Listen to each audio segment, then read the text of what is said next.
ఈ మధ్య ఇద్దరు ప్రముఖుల పిల్లలు చిన్న వయసులో చనిపోవటం అందరికీ తెలుసు. రాజేంద్ర ప్రసాద్ గారి అమ్మాయి కూడా చూసాం, చిన్న వయసు 38 ఏళ్ళు. ఇట్లా ఇంకొక సెలబ్రిటీ ఆయన కూడా నాకు సన్నిహిత మిత్రుడు కూడా, వాళ్ళ అమ్మాయి కూడా చాలా చిన్న వయసు 31, 32 ఏళ్ళకే గుండెపోటుతో చనిపోవడం. పొద్దున్నే రాత్రి వరకు బాగున్నాడు, పొద్దున్న చనిపోవడం. ఎన్ని జరుగుతున్నాయి? పెద్ద పెద్ద గౌతమ్ రెడ్డిలో, పునీత్ రాజ్కుమారు, వీళ్ళు సెలబ్రిటీస్, వీళ్ళకి తెలుస్తుంది ఎంతమంది పిట్టల్లో రాలిపోతున్నారు. గుండె జబ్బులు తగ్గడం ఏంటి విపరీతంగా పెరిగినాయి. ఇప్పుడు మీరు గమనించండి, స్టంట్లు వేసిన తర్వాత మందులు ఇస్తున్నారు. అక్కడ కొలెస్ట్రాల్ రిపోర్టులు చూస్తేనేమో చాలా నార్మల్, 40 లోపు 50 లోపు ఉంటున్నాయి ఎల్డిఎల్ లాంటి. అలాంటి ట్రైగ్లైస్ కూడా చాలా తక్కువ ఉంటున్నాయి. కానీ 4 స్టంట్లు పడుతున్నాయి. వీళ్ళు ఇచ్చిన డ్రగ్గులన్నీ 60 డ్రగ్గులు క్రమం తప్పకుండా మింగుతున్నారు. సంవత్సరం నుంచి సంవత్సరంలో వీళ్ళు వేసిన స్టంట్లు పూడిపోతున్నాయి. శరీరంలో కనుక సహజంగా ఒక ప్లేక్ ఏర్పడటానికి 12 ఏళ్ళ నుంచి 25 ఏళ్ళు పడుతుంది.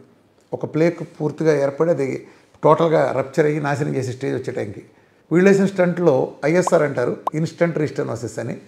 అది మరి వెంటనే పడిపోతుంది ఎందుకని? మీ మందులని వాడుతున్నారుగా, మరి ఏం పీకిని? ఈ క్వశ్చన్ నేను డే 1 8 ఏళ్ళ నుంచి నిలదీస్తున్నాను.